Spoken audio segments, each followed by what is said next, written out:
एक social media reel और भारत की सबसे एडवांस ट्रेनों में से एक वंदे भारत एक्सप्रेस। अब इन दोनों का आपस में क्या कनेक्शन हो सकता है? आज हम एक ऐसी ही अजीब और चौंकाने वाली घटना पर बात करने वाले हैं जिसने एक बहुत बड़ी बहस छेड़ दी है। सोचिए, वंदे भारत एक्सप्रेस से जुड़ी एक घटना को कुछ लोगों ने आतंकवाद जैसा कृत्य तक कह दिया। आखिर हुआ क्या था कि इतने कड़े शब्दों का इस्तेमाल करना पड़ा? यकीन करना थोड़ा मुश्किल है, लेकिन हाँ, ये सच है। भारत की शान वंदे भारत एक्सप्रेस, जो अपनी पूरी रफ्तार से जा रही थी, उसे बीच रास्ते में रोक दिया गया और वजह सिर्फ एक सोशल मीडिया वीडियो बनाना था। ये हरकत न सिर्फ गैर जिम्मेदाराना थी, बल्कि सोचिए जरा कितनी खतरनाक भी थी। तो सेक्शन 1, एक रील ने कैसे ट्रेन रोक दी। चलिए इसी वायरल घटना को और इससे जो एक नेशनल डिबेट शुरू हुई है उसे थोड़ा समझते हैं। सवाल ये उठता है कि भाई, एक वीडियो के लिए ट्रेन रोकने पर इतना हंगामा क्यों? देखिए, बात सिर्फ एक ट्रेन को रोकने की नहीं है। इस हरकत की गंभीरता को समझने के लिए हमें ये जानना होगा कि वंदे भारत एक्सप्रेस आखिर भारत के लिए क्या मायने रखती है। तो बात करते हैं सेक्शन 2 की, भारत का हाई स्पीड सपना। वंदे भारत सिर्फ एक ट्रेन नहीं है, ये आत्मनिर्भर भारत का वो सपना है जो अब हकीकत बनकर पटरियों पर दौड़ रहा है।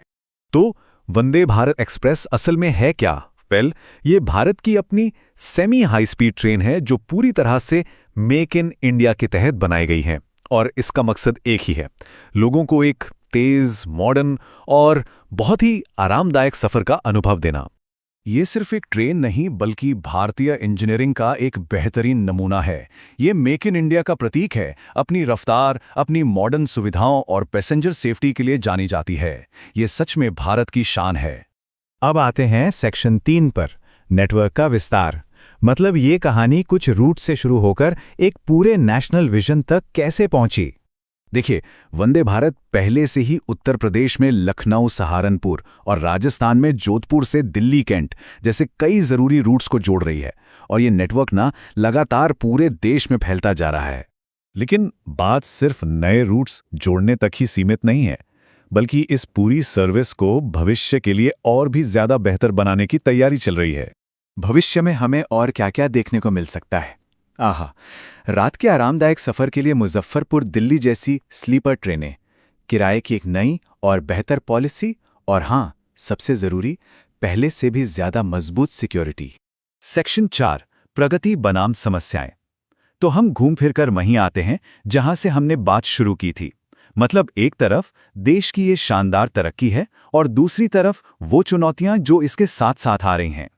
ये टकराव बिल्कुल साफ है। एक तरफ वंदे भारत जैसी ट्रेनें हैं जो देश को तेज, सुरक्षित और मॉडर्न बना रही हैं, बिजनेस और टूरिज्म को बढ़ा रही हैं, और दूसरी तरफ सोशल मीडिया के लिए ट्रेन रोकने जैसी हरकतें हैं जो ना सिर्फ खतरनाक हैं, बल्कि पूरे रेलवे नेटवर्क को ठप कर सकती हैं। तो यहां पर एक बहुत जरूरी सवाल खड़ा होता है। हमारा देश तो तेजी से तरक्की कर रहा है, पर क्या हम एक नागरिक के तौर पर अपनी जिम्मेदारी भी उसी रफ्तार से निभा रहे हैं? ये वाकई एक सोचने वाली बात है। और अब आखिरी सेक्शन, वंदे भारत का भविष्य। इन सारी चुनौतियों के बावजूद वंदे भारत का सफर रुकने वाला नहीं है, बल्कि भविष्य तो और भी तेज, बड़ा और सुरक्षित होने का वादा करता है। 250 किलोमीटर प्रति घंटा, जी हां, ये रफ्तार होगी वंदे भारत की अगली पीढ़ी की ट्रेनों की।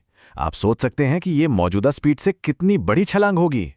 भविष्य का मतलब है और ज्यादा रफ्तार, 20 कोच तक की ट्रेनें, ज्यादा शहरों तक पहुंच, स्लीपर जैसी नई तरह की सेवाएं, और हां, पहले से कई ज्यादा मजबूत सुरक्षा। ये तरक्की की एक पूरी तस्वीर है।